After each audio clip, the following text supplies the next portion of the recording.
Hello दोस्तों, स्वागत है आपके अपने YouTube channel AS2 job cracker में। दोस्तों, मैं आपका दोस्त आदित्य सिंह फिर से लेकर आ गया हूँ ज्योग्राफी की क्लास। दोस्तों, इन 2 दिनों में जो क्लास नहीं आई थी, मेरी तबीयत ज़्यादा ख़राब हुई थी, इसलिए क्लास नहीं आ पाई। दोस्तों, उम्मीद करता हूँ आप सब स्वस्थ होंगे और अपनी पढ़ाई भी सुचारू रूप से कर रहे होंगे। दोस्तों, यह क्लास आपके लिए बहुत ही ज़्यादा लाभदायक हो सकती है आने वाली पैट की परीक्षा के लिए, जो कि बहुत नज़दीक है। और दोस्तों, आपसे एक बार फिर विनम्र निवेदन है, जिसने हमारी क्लास को सब्सक्राइब नहीं किया हुआ है वो सब्सक्राइब करें तथा अपने मित्रों में, अपने भाइयों में, अपने साथियों में इस चैनल को शेयर करें तथा उनसे बोलें कि भैया प्रैक्टिस करनी है तो वहाँ करो। इतने अच्छे से अच्छे क्वेश्चन ला रहे हैं, हर वर्ष आने वाले क्वेश्चन ला रहे हैं सर। ठीक है दोस्तों, तो उम्मीद करता हूँ एक बार फिर कि आप सभी हमारे चैनल को शेयर करेंगे, सब्सक्राइब करवाएंगे और हमारा जो है सहयोग करेंगे, ताकि हम एक नई ऊंचाइयों को, नई उड़ान को अग्रसर हो। ठीक है दोस्तों, तो देर न करते हुए आइए चालू करते हैं अपने पहले क्वेश्चन को, जो कि हमारे ज्योग्राफी से रिलेटेड है। ठीक है दोस्तों, तो ये ग्रह जितने भी ग्रह हैं उनके कुछ क्वेश्चन मैंने इकट्ठे किए हैं, जो कि बार बार आयोग पूछे जा रहे हैं। कभी क्लर्की की परीक्षा में, कभी पैट की परीक्षा में, कभी रेलवे की परीक्षा में, कभी बैंक की, कभी SSC की। ठीक है दोस्तों, तो बेस्ट इंपॉर्टेंट टॉपिक लेकर आए हैं आज के लिए। तो आइए शुरुआत करते हैं अपने पहले क्वेश्चन से, जो कि ज्योग्राफी से है। ठीक है, ग्रह से। ठीक है, शनि देख सॉरी दोस्तों, थोड़ा सा इसका ब्रश वो कर लेता हूँ मैं, वाकई रुकिए एक सेकंड। ठीक है दोस्तों, इरेजर। शनि शनि देखिए दोस्तों, सॉरी एक मिनट। शनि सूर्य के चारों ओर एक चक्कर लगाने में कितना समय लेता है? दोस्तों, शनि सूर्य का चक्कर, एक चक्कर लगाने में कितना समय लेता है? तो दोस्तों, आपके सामने उचित ऑप्शन दिए गए हैं। उचित ऑप्शनों को कमेंट भी करेंगे, अपना जो आपने पढ़ा है, जो आपको याद है उसका कमेंट भी करते चलेंगे। अगर कमेंट गलत होता है या आपका उत्तर गलत होता है तो मैं जो बता रहा हूँ उसको सही तरीके से लिख लेना, पढ़ लेना, नोट कर लेना, अपने नोट्स बनाते चलना। ठीक है दोस्तों, तो बात है शनि सूर्य के चारों ओर एक चक्कर लगाने में कितना समय लेता है, यानी ये डॉट डॉट जो है इसमें लिखा हुआ है इतना समय, यानी जितने ये संख्याएं लिखी हुई हैं इनमें से कौन सा समय लेता है। ठीक है तो दोस्तों, तो कितना समय लेता है? तो वो लेता है 29.5 वर्ष। 29.5 वर्ष, यानी कि पहले का C option is right option. ठीक है दोस्तों, भाई साहब कमेंट ज़रूर करते रहना। ठीक है, आगे चलते हैं क्वेश्चन नंबर चलते हैं 2 पे। क्वेश्चन नंबर 2 कहता है दोस्तों, सूर्य के गिर्द एक परिक्रमा के लिए निम्न में से कौन सा एक ग्रह अधिकतम समय लेता है? यानी कि जो सूर्य के जो परिक्रमा के जो गिर्द जो परिक्रमा की जाती है उसमें सबसे ज़्यादा समय किस ग्रह की लगती है? तो किस ग्रह की सबसे ज़्यादा समय सीमा लगती है? तो उत्तर देंगे तो दोस्तों, वह लगती है सबसे ज़्यादा, जो गृह सीमा लगती है वो लगती है बृहस्पति की। कितनी? बृहस्पति की लगती है। ठीक है दोस्तों, तो बृहस्पति की भी कितनी लगती है? समथिंग 100 सॉरी देखिए मैं बता देता हूँ, 11.862 वर्ष, यानी 11.862 की समय सीमा लगती है। कितनी लगती है? 11.862 की समय सीमा ग्रह ये अपना बृहस्पति एक चक्कर लगाने में समय लेता है। ठीक है दोस्तों, आइए चलते हैं क्वेश्चन नंबर 3 की ओर। क्वेश्चन नंबर 3 कहता है, बृहस्पति का वलय होता है, यानी बृहस्पति का जो वलय होता है वो किस चीज़ का बना हुआ होता है? आपके सामने ऑप्शन दिए गए हैं दोस्तों, ऑप्शन छांट के एकदम से कमेंट करेंगे। तो वो होता है सिलिकेटों का बना हुआ। किस चीज़ों का? सिलिकेटों का। किस चीज़ों का? सिलिकेटों का बना हुआ होता है। ठीक है दोस्तों, और ये किस ग्रह के अंतर्गत आता है? यानी बृहस्पति आता है जैवियन के अंतर्गत।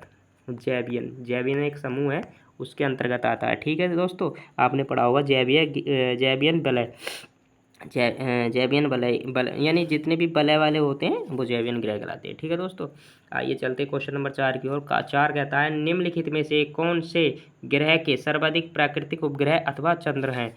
यानी कि जो जितने ग्रह हैं, निम्नलिखित में से कौन से ग्रह के सर्वाधिक उपग्रह भी हैं अथवा चंद्र भी हैं? तो ऐसा कौन सा ग्रह है दोस्तों? तो वो है दोस्तों शनि। कौन सा है? शनि। यानी कि शनि के कितने ग्रह हैं? 82। कितने ग्रह हैं? 82। कितने उपग्रह हैं? 82 उपग्रह हैं। ठीक है दोस्तों, आइए चलते हैं क्वेश्चन नंबर 5 की ओर। क्वेश्चन नंबर 5 कहता है, इंटरनेशनल एस्ट्रोनॉमिकल यूनियन द्वारा वर्ष 2006 में दी गई एक नई परिभाषा के अनुसार निम्नलिखित में से कौन सा ग्रह नहीं है। यानी कि जो 2006 में IUN ने जो IAU ने जो वो दी थी परिभाषा, उसमें ऐसा कौन कौन सा ग्रह है जो ग्रह में नहीं आते हैं। तो कौन कौन से ग्रह नहीं आते हैं, ये आपके सामने ऑप्शन दिए गए हैं, तो बताएंगे दोस्तों कौन से नहीं आते। तो वो नहीं आता प्लेटो। कौन नहीं आता? प्लेटो। देखिए इसके बारे में बता देता हूँ। 14 से 25 अगस्त के बीच 2006 में प्राग, जो कि चेक गणराज्य में आता है, ठीक है दोस्तों, वहाँ पे AIAU की 26वीं महा बैठक हुई थी। कितनी हुई थी? 26वीं महा बैठक, ठीक है। उसमें प्लूटो को ग्रहों की श्रेणी से हटाकर बोना ग्रह में रख दिया था। यानी पहले हम प्लूटो को ग्रह पढ़ते थे, ठीक है, बट नहीं, जब 2006 में हमारी मीटिंग हुई, हमारे IAU की मीटिंग हुई, तो उसने वहाँ से हटाकर बोना ग्रह में रख दिया था, ठीक है दोस्तों। तो आइए चलते हैं क्वेश्चन नंबर 6 की ओर। 6 कहता है सौर परिवार का सबसे छोटा ग्रह कौन सा था? सौर परिवार का सबसे छोटा ग्रह कौन सा था? तो वही ग्रह था भाई साहब, सौर परिवार का सबसे छोटा ग्रह, यानी कि प्लेटो। यानी कि 6 का ए ऑप्शन, 6 का ए ऑप्शन, 6 का A option is very important question है दोस्तों, ठीक है दोस्तों। इसका व्यास अगर पूछ लेता है प्लूटो का व्यास, तो वो व्यास होता है दोस्तों 2370। कितना व्यास है इसका? 2370 व्यास है इसका, ठीक है दोस्तों। आइए चलते हैं क्वेश्चन नंबर 7 की ओर। क्वेश्चन नंबर 7 कहता है सौर मंडल का सबसे ठंडा ग्रह। सौर मंडल का सबसे ठंडा ग्रह, वेरी वेरी इंपॉर्टेंट, 5 स्टार का क्वेश्चन है दोस्तों, 5 स्टार का क्वेश्चन है। तो सौर मंडल का सबसे ठंडा ग्रह है नेपच्यून। कौन सा है? नेपच्यून। कौन सा ग्रह है? नेपच्यून, ठीक है दोस्तों। नेपच्यून के बारे में बता देता हूँ। हमारे सौरमंडल में सूर्य के दूरी के आधार पर ग्रहों का क्रम, वो आप जानते ही हैं, मैंने ट्रिक भी बता रखी है, ठीक है। और इसका जो यहाँ पर नेपच्यून के सूर्य से सर्वाधिक दूर होने के कारण ये सबसे ज़्यादा ठंडा होता है, ठीक है। और इसका जो सतही तापमान है ना, लगभग माइनस के 200 डिग्री सेल्सियस रहता है, लगभग 200 डिग्री सेल्सियस लगभग रहता है माइनस में। क्यों रहता है? क्योंकि ये सूर्य से सबसे दूर दूरी पर है, ठीक है दोस्तों। आइए चलते हैं क्वेश्चन नंबर 8 की तरफ। क्वेश्चन नंबर 8 कह रहा है कौन सा ग्रह सौर जगत का सबसे दूर का ग्रह? कौन सा ग्रह सौर जगत का सबसे दूर का ग्रह है? तो दोस्तों वो कौन सा ग्रह? कभी वरुण कभी यम। तो वो कौन सा है? कभी वरुण कभी यम, ठीक है दोस्तों। यानी 8 का C option is very very important, ठीक है दोस्तों। आइए चलते हैं 9 क्वेश्चन की ओर। 9 कहता है यूरेनस सूर्य के चारों ओर एक परिक्रमा में लेता है, यानी कितनी समय लेता है? फिर वही डॉट डॉट वाली बात है। यानी यूरेनस जो है यूरेनस जो हमारा ग्रह है वो सूर्य की परिक्रमा में कितना समय लेता है? तो बताएंगे दोस्तों यूरेनस कितना समय लेता है। कमेंट भी करते रहें, बिना कमेंट के मज़ा नहीं आता भाई साहब। बिना कमेंट के ऐसा लगता है कि जैसे पता नहीं पढ़ा रहे नहीं पढ़ा रहे। तो कमेंट भी करते रहेंगे। तो कितना समय लेता है? 84 वर्ष, यानी कि 9 का A option is right option. 5 star का क्वेश्चन है, लगाते चलेंगे, ठीक है दोस्तों। 5 स्टार का कितना? 84 वर्ष, लगभग 84 वर्ष लेता है, ठीक है, यानी कि ठीक है। आइए चलते क्वेश्चन नंबर 10 की तरफ। 10 कहता है वर्ष दीर्घतम होता है। वर्ष दीर्घतम होता है, यानी वर्ष जो होता है सबसे ज़्यादा कहाँ होता है? सबसे लंबा सबसे बड़ा कहाँ होता है वर्ष? तो वर्ष होता है दीर्घतम प्लेटो पर।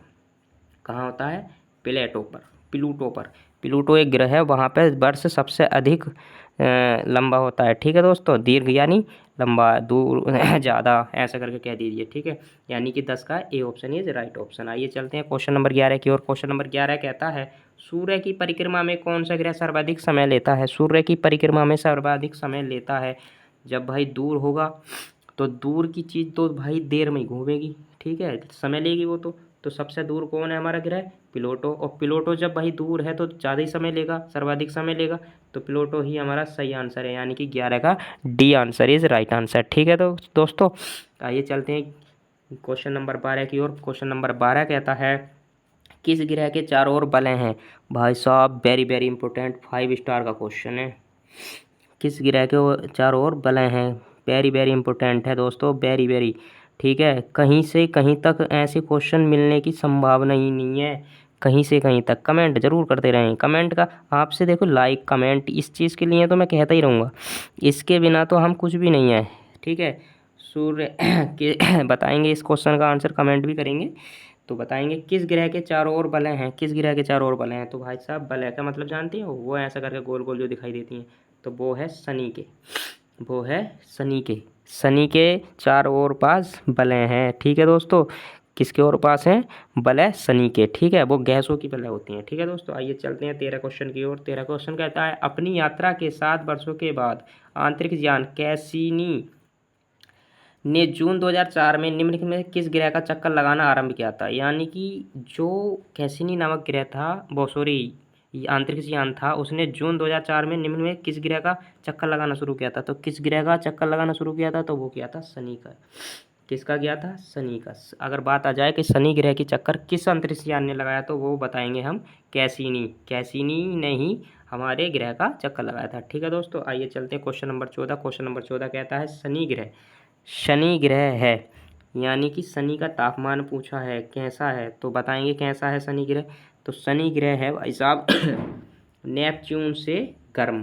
कैसा है, नेपच्यून से गर्म। शनि ग्रह कैसा है, नेपच्यून से गर्म। ठीक है दोस्तों, आइए चलते हैं हमारे क्वेश्चन नंबर लास्ट, लास्ट का मतलब है 15। 15 कहता है, टाइटन सबसे बड़ा चंद्रमा या उपग्रह है। टाइटन जो है वो सबसे बड़ा चंद्रमा या उपग्रह है, क्या है भाई, तो किसका है, अगर है भी तो किसका है, तो वो है हमारा शनि का। किसका है, शनि का, यानी कि 15 का भी D answer is right answer. ठीक है दोस्तों, देखिए दोस्तों, सो जो हम सीरीज चला रहे हैं वह बहुत अच्छी सीरीज चल रही है।